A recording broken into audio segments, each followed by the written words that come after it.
जितने भी साधक हैं, उपासक हैं, बहुत ध्यान से आप इस सत्संग को सुनेंगे, निश्चित आपको लाभ होगा और आपकी उपासना रंग लाएगी। हमारी उपासना रंग इसलिए नहीं लाती कि हम जो व्यवहार क्षेत्र होता है उसको अपनी साधना से अलग कर देते हैं। जैसे जिस समय तो आप पूजा पाठ कर रहे हैं, भगवान का नाम जप कर रहे हैं, उस समय तो आपका चिंतन प्रभु का बन रहा है, उस समय भी निकलता रहता है, मन बार बार संसार में जाता रहता है, लेकिन बार बार आप उस पर एक दृष्टि रखते हैं कि हाँ ये मन अब संसार में गया। कहने का मतलब उस समय आप साधक होते हैं, अपने को साधने की कोशिश करते हैं। लेकिन ये क्रिया आप, ये पूजा पाठ, ये नाम जप थोड़े समय ही करते हैं, शेष समय आप अपने व्यवहार क्षेत्र में होते हैं। घर के कार्य हैं, बाहर किसी भी आप या दुकान पे हैं या कहीं भी आप कार्य कर रहे हैं, नौकरी कर रहे हैं, तो उस समय आप उस क्रिया को, उस व्यवहार क्षेत्र को अपने प्रभु से जोड़ के नहीं रखते। ये ध्यान देने योग्य बात है। बस यही एक गृहस्थ और एक संत में यही अंतर हो जाता है। अब आप ध्यान देंगे, संत भी उन्हीं क्रियाओं को करता है।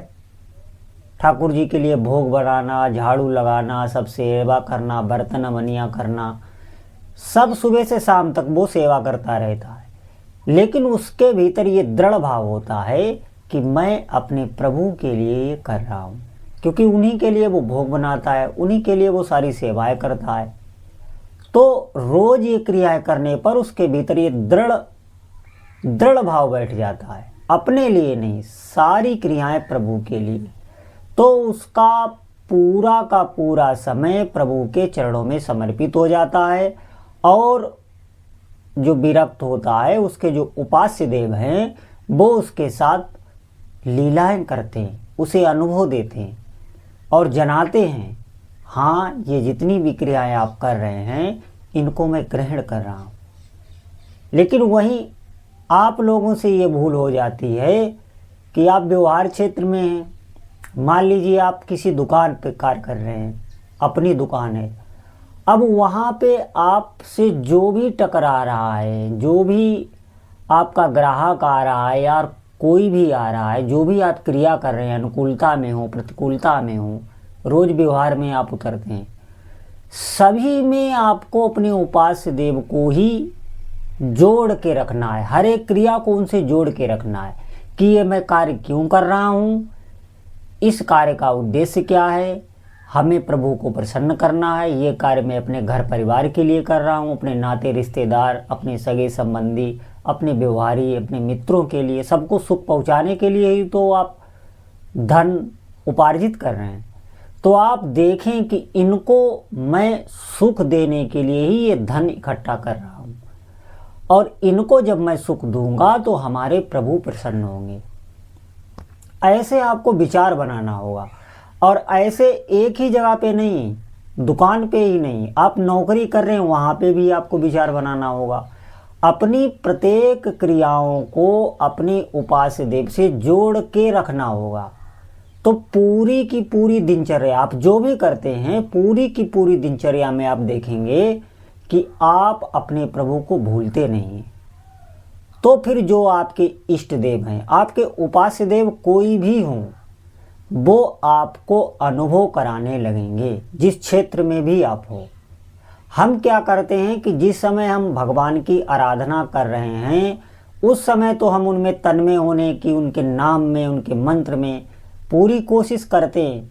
हालांकि उस समय भी हम हो नहीं पाते, क्योंकि मन, जब आप व्यवहार क्षेत्र में प्रभु को जोड़ेंगे नहीं तो मन आपको व्यवहार क्षेत्र में ले ही जाएगा, जप करते हुए भी ले जाएगा, ध्यान कर रहे हैं तो ध्यान करते हुए ले जाएगा, भगवान की विग्रह सेवा कर रहे हैं तो उस समय भी वो ले जाएगा, क्योंकि आप वहाँ पर जुड़े हैं। आसक्ति आपकी भी वहाँ पर है, प्रभु के नाम मंत्र में नहीं है।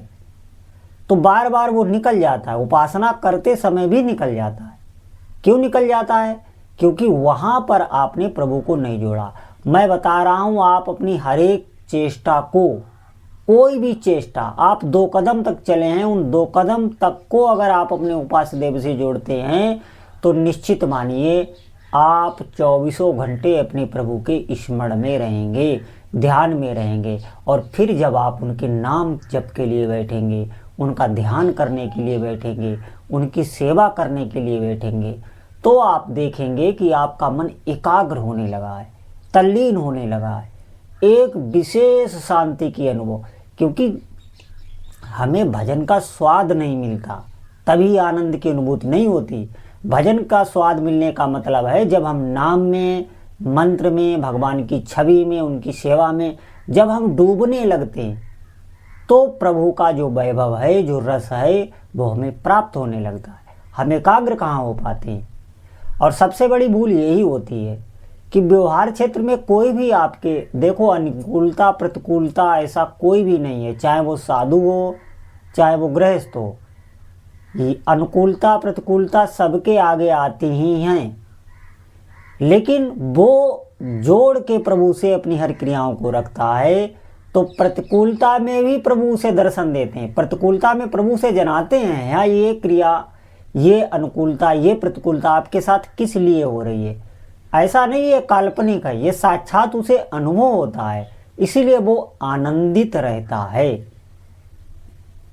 और हम दुखी हो जाते हैं। हम दुखी इसलिए ही हो जाते हैं कि इतना लंबा समय जो हमारे व्यवहार का होता है उसमें हम प्रभु को भूले हुए रहते हैं। हम सबकी अलग अलग सत्ता मानते हैं। कोई व्यक्ति हमसे आके मिला, उससे हमारी कुछ बात हुई तो उसकी सत्ता हमने अलग मान ली। हम कहीं गए, किसी से मिले, किसी से बात हुई, किसी ने हमसे कुछ कह दिया, कोई ऐसी बात कह दी जिससे हमारे अहंकार को ठेस लगी, हमें वो बात अच्छी नहीं लगी तो हम दुखी हो गए। हमने हर व्यक्ति की अलग अलग सत्ता मान ली। और आप किसी की भी सत्ता ना माने, सबके पीछे अपने प्रभु को ही माने कि मैं जब अब प्रभु का भजन करने लगा हूँ, सबका कुछ मैंने उन्हीं पर छोड़ दिया है, मैं उनकी अब शरणागत हूँ, ऐसा हृदय से आप मान लें। आप नाम जप कर रहे हैं, आप प्रभु की शरण में ही हैं, तो आप देखेंगे ये जो भी अनुकूलता प्रतिकूलता आ रही है ये प्रभु के द्वारा प्रेरित होके ही हमसे कर रहा है। आपको कोई बहुत बड़ा लाभ हो रहा है, आपको कोई हानि हो रही है, आप साक्षात देखेंगे उसमें प्रभु की कृपा का। तो धीरे धीरे आप ये देखेंगे कि प्रतिकूलता रह ही नहीं गई। मैं आपको सच बता रहा हूँ, ये जीवन का अनुभव है। ऐसे भक्त जो चलता है तो उस भक्त के लिए कहीं भी प्रतिकूलता नहीं रह जाती, चाहे जहाँ भी वो चला जाए उसे सब अपने ही नज़र आते हैं। कहीं उसे ऐसा नहीं लगता मैं अकेला हूँ, उसके अकेलेपन का बिल्कुल नाश हो जाता है। मैं आपको सच बता रहा हूँ, कभी भी वो अपने को अकेला निराधार नहीं समझता, हमेशा उसके इष्ट उसके साथ रहते हैं, ऐसा उसको साक्षात अनुभव होता है। ये काल्पनिक नहीं, ये उन लोगों की समझ में नहीं आएगा, आप समझें इस बात को। ये उन लोगों की बिल्कुल समझ में नहीं आएगा जो सनातन धर्म पर, हमारे ग्रंथों पर, हमारे वेद शास्त्रों पर विश्वास नहीं करते हैं, उंगली उठाते हैं। ऐसी विक्षिप्त जिनकी बुद्धि है उनकी ये समझ में नहीं आ सकता। अरे ये तो एक सरल जो सीधा साधा जो प्रभु में विश्वास कर लेता है अपने शास्त्रों पर, भगवान के नाम पर, भगवान के नाम पर तो वो भगवान से भी ज़्यादा विश्वास कर लेता है और जपने लगता है। सीधा साधा सरल भक्त, उसे प्रभु अनुभव देते हैं क्योंकि सबके हृदय में ही बैठे हुए हैं। आप इस बात को समझते क्यों नहीं? प्रभु सबके हृदय में बैठे हैं। आपसे आकर कोई गलत व्यवहार कर रहा है या आपका कोई सम्मान कर रहा है तो आप देखें उसे शक्ति देने वाले भीतर से प्रभु ही हैं, नहीं तो उसे भयभीत कर दें, वो आपके चरणों में गिर जाए, आपका अपमान करे ही ना। निश्चित मानिए प्रभु क्षण भर में कुछ भी कर सकते हैं क्योंकि हमारा मन, बुद्धि, चित्त, अहंकार, इंद्रियां सभी उनके कब्जे में हैं। कब्जे का मतलब है अगर वो चाह लें तो ऐसी कोई भी चेष्टा नहीं हो सकती जो शास्त्र विरुद्ध हो। तभी तो साधक जो भगवान के सानिध्य में उनका अनुभव करने लगता है, हमेशा उनको भूलता ही नहीं, उनके लिए रोने लगता है, नाम में उसे रस आने लगता है। तो ऐसे साधक से शास्त्र विरुद्ध कोई भी चेष्टा होनी ही बंद हो जाती है। ये अभी हमसे हो रहा है, हम कह रहे हैं हमें नाम जप, बहुत दिन से हम नाम जप कर रहे हैं और नाम जप से कुछ हो नहीं रहा, ये सब बेकार की बातें निश्चित मानिए। आपने श्रम ही नहीं किया। आप थोड़ा भी, मैं कह रहा हूँ 1-2 महीने भी अगर आप निष्ठा से लगातार नाम जप कर लें तो आपको दिव्य दिव्य अनुभूतियाँ होने लगें। लेकिन ये उनकी समझ में बिल्कुल नहीं आएगा जो सनातन धर्म को नहीं मानते, शास्त्रों को नहीं मानते। ये बार बार मैं कह रहा हूँ, वो हमेशा ऐसी बातें करेंगे जिससे आपकी श्रद्धा को हानि हो। तो ऐसी बातें हम कभी सुने ना। आप जब करेंगे आपको अनुभव होगा। ये कोई कपोल कल्पना नहीं है। ये जो भी साधक भगवान का नाम जप करता है उसे अनुभव होने लगता है। तो सभी साधकों से प्रार्थना है अधिक से अधिक प्रभु का नाम जप करें। बोलो जय जय श्री सीताराम।